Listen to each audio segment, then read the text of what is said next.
Living. चलिए कुछ points को कवर करते हैं लिविंग और नॉन लिविंग के बीच का। जैसे सबसे पहला हमने बताया कि growth is the increase in size and mass और height of an organism, this occurs by cell division. भाई ग्रोथ में दो टर्म्स होते हैं। मैं ग्रोथ के लिए एक पॉइंट यहाँ पे मेंशन करता हूँ कि फॉर एग्जांपल कोई एक सेल है, इस सेल के अंदर ग्रोथ हो रहा है तो ये सेल की साइज इंक्रीज हो जाएगी। और आपको पता है अगर सेल की साइज इंक्रीज हो रही है इसका मतलब सेल के अंदर जो साइटोप्लाज्म का कंसंट्रेशन है वो इंक्रीज हो रहा है, या फिर आप कह सकते हो कि प्रोटोप्लाज्म का जो कंसंट्रेशन है वो इंक्रीज हो रहा है। और इसी को हमने बोला क्या चीज़, ग्रोथ का इंक्रीज होना इन case of mass, growth by mass increase. तो पहली बार तो मास इंक्रीज हो गया। दूसरा हम टर्म यहाँ पढ़ सकते हैं कि पहले हमारे पास एक सेल था, अब ये सेल डिवाइड करके दो डिफरेंट सेल बना दिया, तो हम कहेंगे growth by division, division, growth by division या ग्रोथ इन नंबर, यानी कि यहाँ पे ग्रोथ नंबर के फॉर्म में इंक्रीज हो रहा है। सो ग्रोथ के लिए मेनली आपको दो फैक्टर्स देखने को मिल सकते हैं। पहला फैक्टर आपका है यहाँ पे increase in mass, mass increase होना। दूसरा टर्म्स यहाँ पे हम देख सकते हैं इंक्रीज इन नंबर। ये दो मेजर फैक्टर्स हैं जो ग्रोथ के लिए नेसेसरी होते हैं, जिसकी वजह से ग्रोथ होता है। तो हम यहाँ पे टर्म्स जो पढ़ रहे हैं कि भाई ग्रोथ होता है इंक्रीज इन साइज, मास और height of an organism, this occur by cell division. ये किसकी वजह से होता है, सेल डिवीजन की वजह से होता है। अब आते हैं दो तरीके के ऑर्गेनिजम्स, एनिमल है या प्लांट है। अगर प्लांट है जनरली तो प्लांट के पास होता है मेरिस्टेमेटिक टिश्यू, जिसकी वजह से वो अपनी लाइफ में कॉन्टिन्यू ग्रोथ दिखाते हैं। कॉन्टिन्यू ग्रोथ हो रहता है, जब तक मेरिस्टेमेटिक टिश्यू डिवाइड करता रहता है तब तक प्लांट के अंदर ग्रोथ देखने को मिलेगा। लेकिन एनिमल में क्या होता है, ग्रोथ एक लिमिटेड ड्यूरेशन तक होता है। एक बार ग्रोथ स्टार्ट हो गया, नंबर इंक्रीज हो गया, बढ़ना, किसी सेल का डिवीजन बढ़ता रहा, बढ़ता रहा, बढ़ता रहा, लेकिन एक पर्टिकुलर टाइम तक होता है, उसके बाद डिवीजन रुक जाता है, यानी कि लिमिटेड डिवीजन होता है। So in case of animal, animal grow only up to a certain age. भाई 18 ईयर तक हमारी ग्रोथ होती है, हमारी हाइट इंक्रीज होती है, उसके बाद हाइट इंक्रीज होना बंद हो जाता है। लेकिन शायद आपको पता हो, जब हमारी बॉडी में कभी इंजरी होती है, चोट लगता है, तो जहाँ भी हमारी बॉडी में चोट लगता है वहाँ की सेल रिपेयर करती हैं। और रिपेयर कैसे होता है, बाय सेल डिवीजन। यानी कि जब ज़रूरत होती है हमारी बॉडी में, जब इंजरी वगैरह होता है तो सेल का डिवीजन होता है, अदरवाइज सेल का डिवीजन स्टॉप हो जाता है। Certain is in the later years there is only replacement and repair of worn out cells, hence their growth is terms definite। तो डेफिनेट ग्रोथ हमारी बॉडी में होता है। लेकिन अगर हम यही बात प्लांट के लिए बोले तो प्लांट के केस में क्या होता है, plants on the other hand can grow through out their life time. क्यों डिवाइड करते हैं लाइफ टाइम भैया, क्योंकि प्लांट के पास होता है मेरिस्टेमेटिक सेल, यानी कि मेरिस्टेमेटिक सेल या मेरिस्टेमेटिक टिश्यू, जिसके पास प्रॉपर्टी होती है कॉन्टिन्यू डिवाइड करने की, और ये कॉन्टिन्यू डिवाइड कर सकता है। Thus the word indefinite ये use for growth in case of plant. लेकिन हम इसी टर्म्स को एक बार और पढ़ें कि भाई प्लांट में इनडेफिनिट ग्रोथ होता है, कॉन्टिन्यू ग्रोथ होता रहता है, लेकिन फिर भी प्लांट के कुछ पर्टिकुलर पार्ट्स होते हैं जिसमें लिमिटेड ग्रोथ होता है। फॉर एग्जाम्पल अब प्लांट की लीफ की बात कर लो भाई, प्लांट की लीफ तो जो होता है एक पर्टिकुलर लेंथ तक ही इंक्रीज होता है, पर्टिकुलर एरिया ही कवर करता है। फ्रूट की साइज होता है, उसका पर्टिकुलर वॉल्यूम होता है। फ्लावर जो होता है उसका भी एक पर्टिकुलर साइज होता है, उसके अलावा उसमें ग्रोथ आपको देखने को नहीं मिलेगा, तो उनमें भी लिमिटेड होता है। अदरवाइज पूरे प्लांट में तो इनडेफिनिट ग्रोथ होता है और कॉन्टिन्यू पूरे लाइफ टाइम ग्रोथ होता रहता है। हम नेक्स्ट पॉइंट इसमें कवर करते हैं कि अगर समथिंग इज लिविंग तो क्यों लिविंग है। उसके आगे देखते हैं कि भाई आप किसी एक यूनिसेलर को देख लो, मैंने यहाँ पे एक स्पेस ले लिया, मान लीजिए एक यूनिसेलर कोई ऑर्गेनिज्म है, आप इस यूनिसेलर को कुछ भी बोल सकते हो भाई, कि ये जो यूनिसेलुलर ऑर्गेनिजम्स है, मे बी बैक्टीरिया हो, अमीबा हो, पैरामीशियम हो, यूग्लिना हो या कोई भी लिविंग ऑर्गेनिजम्स है, इस लिविंग ऑर्गेनिजम्स के अंदर आपको लगेगा कि भाई जब एक सेल है, ये सेल डिवाइड कर रहा है, डिवाइड किया, डिवाइड हो गया, कितना सेल बना देगा? 2 सेल। भाई एक सेल से 2 सेल बन रहा है, इसका मतलब एक बैक्टीरिया से 2 बैक्टीरिया बन रहा है, एक अमीबा से 2 अमीबा बन रहा है, क्योंकि उनकी बॉडी एक ही सेल से तो बनी है ना। यानी कि यहाँ पे ग्रोथ और रिप्रोडक्शन दोनों साथ साथ हो रहा है, यानी कि अगर ग्रोथ होगा तो रिप्रोडक्शन भी होगा। तो हम बोलेंगे कि यूनिसेलुलर ऑर्गेनिजम्स के अंदर जो ग्रोथ होता है वो म्यूचुअली इंक्लूसिव इवेंट होता है। कैसा हो भैया ये इसके अंदर म्यूचुअली इंक्लूसिव इवेंट होता है, यानी कि दोनों साथ साथ होते हैं। अगर ग्रोथ होगा तो रिप्रोडक्शन भी होगा, लेकिन मल्टीसेलुलर ऑर्गेनिजम्स में नहीं होता है भाई। हमारी बॉडी में जब सेल डिवीजन होता है तो जरूरी तो नहीं है ना रिप्रोडक्शन हो। रिप्रोडक्शन के लिए गैमेट का फ्यूजन यानी कि फर्टिलाइजेशन, फिर उसके बाद उनका डेवलपमेंट होना जरूरी है, तब जा करके कहीं रिप्रोडक्शन होता है, ठीक है। लेकिन यूनिसेलुलर में अगर डिवीजन हो रहा है यानी कि ग्रोथ हो रहा है तो ग्रोथ रिप्रोडक्शन लीड करता है। Okay, so in unicellular organisms growth and reproduction are synonymous, यानी कि म्यूचुअली इंक्लूसिव इवेंट होता है। लेकिन आपको पता है मल्टी सेलुलर में कैसा होता है, मैं यहीं पे टर्म लिख देता हूँ, यहाँ पे यूनिसेलुलर के लिए ये टर्म है। तो भैया अगर मल्टी सेलुलर हुआ तो मल्टी सेलुलर के लिए क्या लिखेंगे हम? म्यूचुअली एक्सक्लूसिव इवेंट होगा। म्यूचुअली एक्सक्लूसिव इवेंट आपको देखने को मिलेगा, ठीक है। दोनों डिफरेंट है, यहाँ पे हमने इसको समझ लिया। चलिए, in plant and animal growth and reproduction are 2 separate phenomena, यानी एक म्यूचुअली एक्सक्लूसिव इवेंट होते हैं, दोनों अलग अलग फिनोमिना हैं। Living organisms grow due to addition from inside. भाई एक बात बताइए, हमने लिविंग पढ़ा कि ग्रोथ हो रहा है क्योंकि उसकी मास बढ़ रही है, उसकी साइज इंक्रीज हो रही है। आप कहो कि आपके घर के पास कुछ ऐसे एक ऐसे मिट्टी का ढेर है ना, ये मिट्टी का ढेर है, और डेली क्या कर रहे हैं आप? यहाँ पे मिट्टी फेंकते जा रहे हैं, मिट्टी फेंकते जा रहे हैं, तो ये मिट्टी यहाँ पे जमता जा रहा है, या फिर हवा चल रही है, हवा की वजह से डस्ट पार्टिकल यहाँ पे एक्यूमुलेट हो रहे हैं, इकट्ठा हो रहे हैं। यहाँ पे डस्ट पार्टिकल आप कह सकते हो, यानी कि सॉइल पार्टिकल इकट्ठे होते जा रहे हैं। तो क्या इसकी साइज नहीं बढ़ रही है? बढ़ रही है। अब अगर इसकी साइज भी बढ़ रही है तो ये लिविंग है या नॉन लिविंग है? भाई ये तो नॉन लिविंग है, लेकिन इसकी भी तो साइज बढ़ रही है ना। बिल्कुल सही बात है। तो भाई नॉन लिविंग जो थिंग्स होते हैं उनकी भी साइज इंक्रीज हो रही है, लेकिन एक बेसिक डिफरेंस है।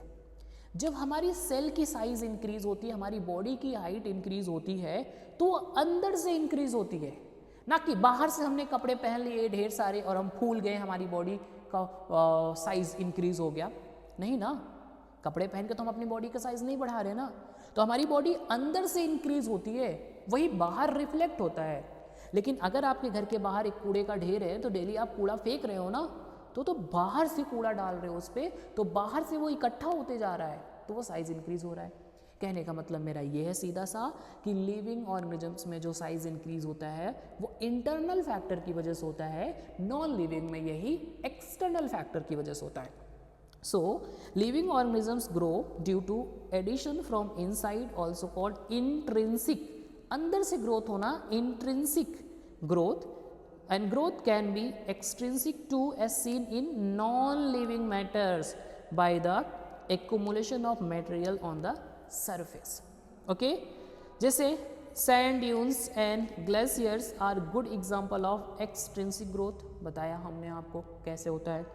growth is property of living beings, होता है ना, बट ये तो नॉन लिविंग में भी हो रहा है, but can not be considered as a defining character. क्यों भैया डिफाइनिंग कैरेक्टर नहीं बता सकते इसको? क्योंकि ये तो नॉन लिविंग में भी देखने को मिल रहा है। तो growth is a characteristic feature of living organism but not a defining feature of living organisms. ठीक है, ओके। नेक्स्ट टर्म पे आते हैं जिसमें आया आपका रिप्रोडक्शन। बहुत इंपॉर्टेंट है भाई साहब ये रिप्रोडक्शन वाला पोर्शन, ईजी भी है। आप सबको पता है रिप्रोडक्शन एक ऐसा फिनोमिना है, एक ऐसा प्रोसेस है जिसमें लिविंग ऑर्गेनिजम्स अपने जैसा सेम प्रोजेनी प्रोड्यूस करते हैं। जैसा वो दिखते हैं वैसे उनके प्रोजेनी भी होते हैं। सेम प्रोजेनी प्रोड्यूस करना जिससे जनरेशन ओवर जनरेशन उनकी नंबर ऑफ इंडिविजुअल जो होती है उनकी कंसिस्टेंसी मेंटेन रहे। सो यहाँ पे रिप्रोडक्शन का मतलब क्या है? Production of new individual organisms और offspring by their parents, not essential for survival of individual but essential for the survival of species. एक इसेंशियल के सर्वाइवल के लिए रिप्रोडक्शन जरूरी नहीं है, लेकिन उस पर्टिकुलर ऑर्गेनिज्म का जो स्पीसीज है उसके सर्वाइवल के लिए ज़रूरी है रिप्रोडक्शन। ठीक है, अब ये रिप्रोडक्शन दो तरीके का हो सकता है। मे बी रिप्रोडक्शन में एक सिंगल पेरेंट इन्वॉल्व हो, एक पेरेंट ही अपने जैसा सेम प्रोजेनी बना सकते हैं, या दो अलग अलग पेरेंट्स का इन्वॉल्व हो रहा है जिसमें एक मेल है एक फीमेल है, तो आपका रिप्रोडक्शन का प्रोसीजर अलग हो जाएगा। जिसमें हम एक एसेक्सुअल रिप्रोडक्शन पढ़ते हैं और एक सेक्सुअल रिप्रोडक्शन पढ़ते हैं। दो तरीके का रिप्रोडक्शन होता है। एसेक्सुअल रिप्रोडक्शन में does not involve the fusion of gamete, क्योंकि दो पेरेंट्स हैं नहीं, सिंगल पेरेंट का इन्वॉल्वमेंट है। यहाँ पे हम फ्यूजन ऑफ गैमेट देखते हैं। Offspring identical to the parents, अगर एक ही इंडिविजुअल इन्वॉल्व है प्रोजेनी को बनाने में तो इसमें वेरिएशंस नहीं आता है, बिल्कुल आइडेंटिकल ऑफ स्प्रिंग बनता है पेरेंट के। यहाँ पे offspring varies genetically from the parent. Asexual reproduction is uniparental, single parent का इन्वॉल्वमेंट होता है। यहाँ पे बाई पेरेंटल है, मतलब दो पेरेंट्स का इन्वॉल्व होगा। नेक्स्ट वन आते हैं थोड़ा आगे इसमें, और एसेक्सुअल रिप्रोडक्शन में आप देखोगे कि भाई एसेक्सुअल रिप्रोडक्शन जनरली आपको प्लांट में देखने को मिलता है ज़्यादातर। अब कौन कौन से तरीके के प्लांट्स हो सकते हैं या लिविंग ऑर्गेनिजम्स हैं जो एसेक्सुअल रिप्रोडक्शन शो करते हैं? जैसे यहाँ पे कुछ एग्जांपल हमारी एनसीईआरटी में गिवन है, like fungi multiply and spread easily due to millions of asexual spore they produce.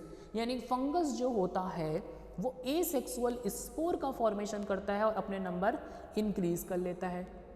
ठीक है, these are quite resistant structure and they do not damage easily. जो स्पोर होते हैं थोड़े हार्ड होते हैं और रेजिस्टेंट होते हैं, इतनी ईजिली ब्रेक नहीं होते हैं, इसलिए वो लंबे समय तक सर्वाइव कर सकते हैं। बडिंग इन ईस्ट, सबसे पहला हमने पढ़ा यहाँ पे कि भाई स्पोर का फॉर्मेशन होता है इन केस ऑफ फंगाई, और दूसरा होता है जो यहाँ पे बडिंग देखने को मिलता है ईस्ट के अंदर। लिखा है new individual from outgrowth birds on the bodies of mature organisms. Example आपके ईस्ट और हाइड्रा आते हैं जिसके अंदर बडिंग होता है। रीजनरेशन इन फ्लेटवर्म, भाई फ्लेटवर्म में एक एग्जाम्पल है, शायद आप जानते होंगे। Fragments part of the organism regenerate the host part of the body become the new organisms. अगर हम इस पेन को बीच में से यहाँ से कट कर दें तो ये जो पेन बचा है इतना पार्ट ये दोबारा रीजनरेट करके ये पूरा पार्ट बना लेगा, ये कहलाता है रीजनरेशन। अगर यहाँ पे कटा हुआ बीच में से तो ये पार्ट भी रीजनरेट हो जाएगा और इस वाले पार्ट का ये वाला पार्ट रीजनरेट हो जाएगा। तो एक ही पेरेंट से दो अलग अलग ऑफ स्प्रिंग बन जाएंगे बाई रीजनरेशन, जो कि देखने को मिलता है आपको यहाँ पे प्लेनेरिया में।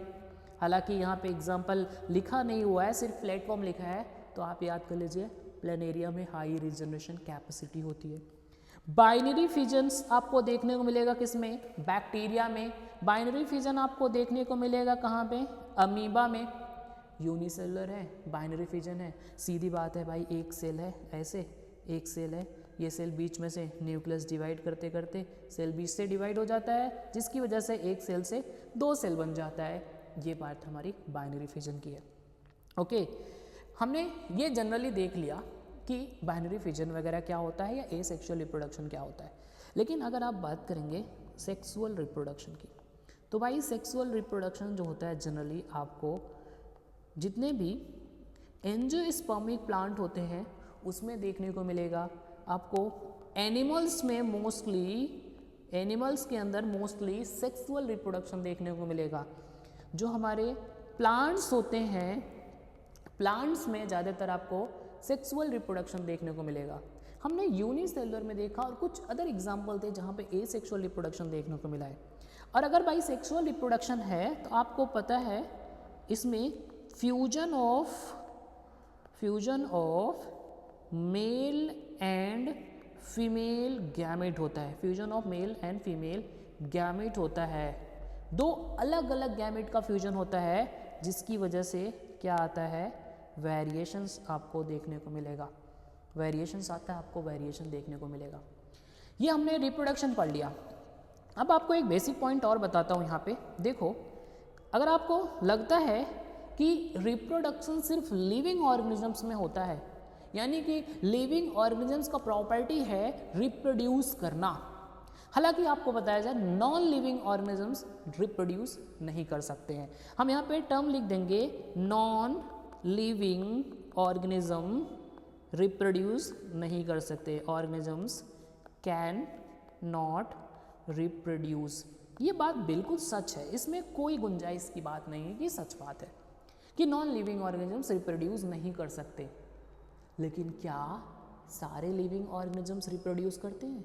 नहीं, सारे लिविंग ऑर्गेनिज्म रिप्रोड्यूस नहीं करते हैं। हम आप लिखेंगे यहाँ पे some living organisms also can not reproduce. लो भाई साहब, ये कौन सा अलग बवाल आ गया कि लिविंग ऑर्गेनिज्म तो रिप्रोड्यूस करते हैं बट कुछ ऐसे भी हैं जो रिप्रोड्यूस नहीं कर सकते। वो कौन कौन से महाशय हैं जो रिप्रोड्यूस नहीं करते हैं, उनके बारे में कैसे जाना जाए? तो भैया देखो, सबसे पहला आता है आपका यहाँ पे, आप अगर हनी बी पढ़े हैं अच्छे से तो हनी बी के अंदर 3 तरह के लोग होते हैं। एक वर्कर बी होती है, एक क्वीन होती है और एक ड्रोन्स होते हैं। तो जो वर्कर हनी बी होती है, वर्कर हनी बी होती है, वो रिप्रोड्यूस नहीं करती। फीमेल होती है हालांकि बट रिप्रोड्यूस नहीं करती। दूसरा आप क्या मेंशन कर सकते हैं यहाँ पे जिसमें रिप्रोडक्शन नहीं होता? दूसरा आपको शायद पता होगा कि जो इनफर्टाइल कपल होते हैं वो भी तो रिप्रोड्यूस नहीं करते ना भैया, उनमें भी तो रिप्रोडक्शन नहीं देखने को मिलता है। तीसरा आप लिख सकते हैं किसमें और रिप्रोडक्शन नहीं हो सकता? आपने शायद म्यूल का नाम सुना होगा, म्यूल, खच्चर का। खच्चर भी रिप्रोड्यूस नहीं कर सकता। जो खच्चर बना है वो तो हाइब्रिड है बेचारा। ये किससे बना है?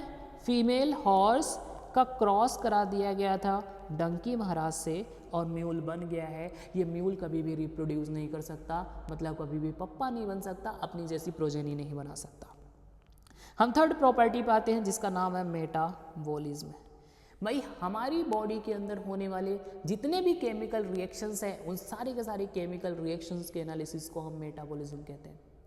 कभी कभी ऐसा हो सकता है हमारी बॉडी में कोई कंपोनेंट सिंथेसाइज हो रहा है, किसी चीज़ का बनना कहलाता है एनाबॉलिज्म और किसी कंपोनेंट का टूटना कहलाता है कैटाबॉलिज्म।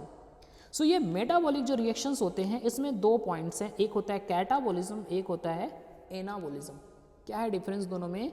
कि सिंथेसिस कहलाता है एनाबॉलिज्म और ब्रेकडाउन कहलाता है कैटा, काटना। कैटा काटना, काटने का फिनोमेना मतलब बड़े चीज़ को छोटा काट काट के आप कर रहे हो। कैटाबॉलिज्म मतलब होता है ब्रेकडाउन, एनाबॉलिज्म मतलब होता है सिंथेसिस।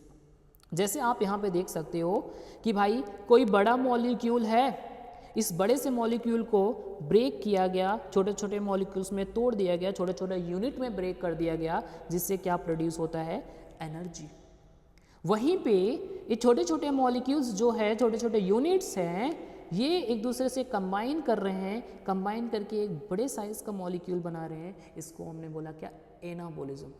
और यही हमारी बॉडी में बन करके स्टोर होते हैं।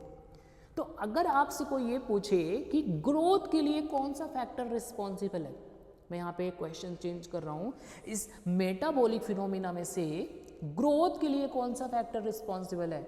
मेटाबॉलिज्म या मेटाबॉलिज्म में कैटाबॉलिज्म या फिर एनाबॉलिज्म? तो आपका आंसर होना चाहिए क्या? एनाबॉलिज्म। अगर एनाबॉलिक रिएक्शंस ज़्यादा है, मैं यहाँ पे टर्म लिख रहा हूँ कि भैया ग्रोथ को बढ़ाना है, ग्रोथ को बढ़ाना है, इसका मतलब है ये कि एनाबॉलिज्म ज़्यादा होना चाहिए, एनाबॉलिज्म ज़्यादा होना चाहिए एज कंपेयर टू कैटाबॉलिज्म से। तो ही जाकर के ग्रोथ आपको देखने को मिलेगा। चलिए, सो ये मेटाबॉलिक जो रिएक्शंस है आप में दो होते हैं, molecules are broken down and energy release, example break down of food during digestion. Anabolism में हम देखते हैं भाई साहब, energy is utilize to combine smaller molecule to yield larger more complex molecule, example photosynthesis. और आप देख सकते हो sum total of all the chemical reactions, हमारी बॉडी में जितने भी केमिकल रिएक्शन होते हैं occurring in coordinated manner to support life is called metabolism। इसी को हम मेटाबॉलिज्म कहते हैं। occurs in both unicellular and multicellular organisms। भैया चाहे यूनिसेलर हो चाहे मल्टीसेलर हो उसके अंदर मेटाबॉलिक रिएक्शंस होते हैं, बट नॉन लिविंग ऑर्गेनिजम्स में बिल्कुल नहीं होते हैं। लिखा है non living object do not perform metabolic process. तो भाई मेटाबॉलिज्म पहला तो करेक्टरिस्टिक फीचर है लिविंग ऑर्गेनिजम्स का, और दूसरा ये डिफाइनिंग फीचर भी है क्योंकि नॉन लिविंग में बिल्कुल नहीं होता मेटाबॉलिज्म। लेकिन हम अगर ऐसा चाहें कि हमारे पास, मान लीजिए हम इसको यहाँ पे दिखा देते हैं कि मान लीजिए हमारे पास ऐसा एक ट्यूब है, ऐसा एक ट्यूब है, इस ट्यूब के अंदर हमने सबस्ट्रेट ऐड कर दिया जिससे प्रोडक्ट बनाना है, सबस्ट्रेट ऐड कर दिया। लेबोरेटरी के अंदर हम परफॉर्म कर रहे हैं, सबस्ट्रेट ऐड कर दिया, हमने यहाँ पे सबस्ट्रेट ऐड कर दिया, और हमने यहाँ पे ऐड कर दिया क्या, एंजाइम लेबोरेटरी के अंदर। तो जो हमारी बॉडी के अंदर रिएक्शंस हो रही है मेटाबॉलिक रिएक्शंस, उसके लिए जितने भी रिक्वायरमेंट्स हैं अगर हम उसको बॉडी के बाहर पूरा कर दें, सारे टर्म्स एंड कंडीशंस फॉलो कर दें, तो ये मेटाबॉलिक रिएक्शंस लेबोरेटरी में भी हो सकता है, यानी कि इन विट्रो भी परफॉर्म किया जा सकता है जो हमारी बॉडी के अंदर हो रहा है। लेकिन ये हम आर्टिफिशियली परफॉर्म कर रहे हैं, ठीक है, आर्टिफिशियली परफॉर्म कर रहे हैं, हम प्रॉपर वो मीडियम प्रोवाइड कर रहे हैं जो रिक्वायर्ड होता है हमारी बॉडी के अंदर। सो भाई साहब लिखा है chemical reactions performed in a test tube are neither living or non living. अब ये ना ही लिविंग है ना ही नॉन लिविंग है, हम इसको लेबोरेटरी में परफॉर्म कर रहे हैं। Metabolic reaction perform outside can be referred to as living reactions, क्योंकि हमारी बॉडी की रिएक्शन है बट नॉन लिविंग थिंग्स, लेकिन ये नॉन लिविंग थिंग्स है, लिविंग नहीं है।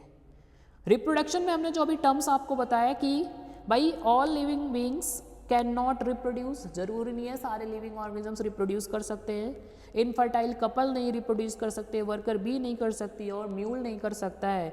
Hence reproduction is not a differentiating character between living and non living, लेकिन एक कैरेक्टरिस्टिक फीचर जरूर है। इतना आ जाते हैं तो हम यहाँ पे 4th पॉइंट पे पहुँचते हैं, सेलुलर ऑर्गेनाइजेशन के पास। भाई देखो, अगर बॉडी सेल की बनी होगी तो जो सबसे इम्पॉर्टेंट है लिविंग है तो बॉडी सेल की ही होनी चाहिए, इसलिए सेल जो है या सेलुलर ऑर्गेनाइजेशन जो है ये भी डिफाइनिंग फीचर है और कैरेक्टरिस्टिक फीचर है किसी भी लिविंग ऑर्गेनिजम्स का। क्या है इसमें सेलुलर ऑर्गेनाइजेशन में, आप सबको पता है कि जनरली किसी भी ऑर्गेनिजम्स की बॉडी चाहे वो सिंगल सेल की हो चाहे वो मल्टीपल सेल की हो या मल्टी सेलर हो, अगर मल्टी सेलर है तो उसकी बॉडी एक सिंगल सेल के मल्टीप्लिकेशन से ही बना होगा। जैसे हम इस माइस के बारे में देखते हैं, सबसे पहले सेल है, इस सेल के अंदर डिवीजन हुआ, डिवीजन होके ढेर सारे सेल बन गए और ये ढेर सारा सेल क्या कहलाता है, टिश्यू। फिर टिश्यू से धीरे धीरे और ज़्यादा डिफरेंशिएशन हुआ, ऑर्गन बन गया, और ऑर्गन मिल करके क्या बनाएगा, ऑर्गन सिस्टम, यानी कि यहाँ पे ऑर्गन सिस्टम बन जाएगा भैया, और ऑर्गन सिस्टम से फाइनली हमें क्या देखने को मिल रहा है, ऑर्गेनिज्म। तो ये ऑर्गेनिजम्स जो बन रहा है माइस का, इसके अंदर ढेर सारे ऑर्गन सिस्टम है, लेकिन कुछ ऑर्गेनिजम्स ऐसे भी तो होते हैं ना जिसमें एक सिंगल सेल होती है, जैसे कि हम बैक्टीरिया पढ़ रहे हैं, जैसे कि अमीबा पढ़ रहे हैं। तो सिंगल सेल हो या मल्टी सेल हो, बट अगर लिविंग है तो सेल के होना जरूरी है। ओके, लिखा है all living beings are made up of cells and cell aggregate to form tissue. which in turn aggregate to form organ and each cell further consists of several organelles. Organelles interact, अब जो organelles हैं एक cell के अंदर, चाहे वो mitochondria हो, Golgi body हो, एंडोप्लाज्मिक रेटिकुलम हो, लाइसोसोम हो, पैराक्सीसोम हो, न्यूक्लियस हो, चाहे कोई भी ऑर्गेनेल्स हो सेल के अंदर जो पाए जाते हैं, ये ऑर्गेनेल्स क्या करेंगे, ऑर्गेनेल्स इंट्रैक्ट करेंगे with each other for the proper functioning of the cell. It is a very organized process. Cell के अंदर जितने भी ऑर्गेनेल्स होंगे वो पर्टिकुलर फंक्शन को परफॉर्म करेंगे और वही रिफ्लेक्ट होगा सेल के फंक्शन में. ईच ऑर्गेनेल्स में be involve in individual function. The functions performed by cell are the result of cumulative activities of all the organelles. Thus, cellular organization is the defining property of living beings. कोई भी living beings होगा तो उसकी body organisation किसकी होनी चाहिए, cell की होनी चाहिए. Now last one, fifth point हम पढ़ते हैं कॉन्शियसनेस, यानी कि इन्वायरमेंट को सेंस करना और इन्वायरमेंट में रिस्पॉन्स शो करना. भाई आप जहाँ बैठे हो अगर वहाँ पे अचानक से टेम्परेचर बहुत बढ़ जाए तो आप वहाँ से निकल करके ठंडे जगह पे जाओगे, है ना. अगर कोई केमिकल या कोई गैस रिलीज हो जाए आपके आसपास तो आप सेंस करोगे, तुरंत आप उस प्लेस से हट जाओगे. यानी जो लिविंग ऑर्गेनिजम्स होते हैं वो इन्वायरमेंट को सेंस कर सकते हैं. इन्वायरमेंट में होने वाले चेंजेस जो हो रहे हैं, फैक्टर्स जो चेंज हो रहे हैं, उसको भी वो सेंस करके अपनी बॉडी में रिस्पॉन्स शो करते हैं अपने आप को बचाने के लिए. चाहे वो यूनिसेलर हो चाहे वो मल्टी सेलर हो, हर किसी लिविंग ऑर्गेनिजम्स में इन्वायरमेंट को सेंस करने की कैपेबिलिटी होती है और यही कहलाता है consciousness. It is state of awareness of the surroundings and response to the external stimuli. Example sense organ, photo period, जो प्लांट के लिए होता है, प्लांट के लिए फोटो पीरियड होता है. जनरली आप एक प्लांट को एक ही सीजन में ग्रो कर पाते हो क्योंकि वो सनलाइट पे डिपेंडेंट होता है कि दिन में कितने से कितने समय तक धूप रहता है, ठीक है. अ सेल प्रोकैरियोटिक हो चाहे eukaryotic, response to external factors जैसे कि folding of leaves in mimosa pudica, ठीक है, और occurs due to external stimulus of touch. Consciousness is defining property of living organisms. ये आपको सिर्फ और सिर्फ लिविंग ऑर्गेनिज्म में दिखाई पड़ेगी. चाहे धूप हो चाहे आग लग जाए, अगर कहीं पे चेयर रखा है तो वो चेयर वहीं पे रह जाएगा, जल जाएगा बट हटेगा नहीं, ठीक है. ये प्रॉपर्टी हम देखते हैं. नोट, ह्यूमन बींग्स, भाई हम ज़्यादा इंटेलिजेंट हैं, हमारे पास सेल्फ कॉन्शियसनेस की प्रॉपर्टी होती है. ह्यूमन बींग्स इन कोमा, मान लीजिए कोई इंसान कोमा में है जिसका ब्रेन डेड है, ब्रेन तो काम नहीं कर रहा, ब्रेन डेड है. Human beings in coma have no self consciousness, नहीं होता सेल्फ कॉन्शियसनेस जब वो कोमा में होता है. तो they are supported by machines, क्योंकि उसकी ज़िंदगी मशीन के थ्रू चलती है तो सेल्फ कॉन्शियसनेस नहीं होता है. Some come back to normal life, some don't. कुछ कोमा से वापस नॉर्मल लाइफ में आ जाते हैं, कुछ नहीं आ पाते हैं. It is difficult to define the living state in such cases. अगर कोमा वाला केस है तो हम उसको डिफाइन नहीं कर पाएंगे कि भाई लिविंग कंडीशन है, नॉन लिविंग कंडीशन है, लिविंग है और नॉन लिविंग है और डेड कंडीशन आपको यहाँ पे देखने को मिल रहा है. Okay, thank you.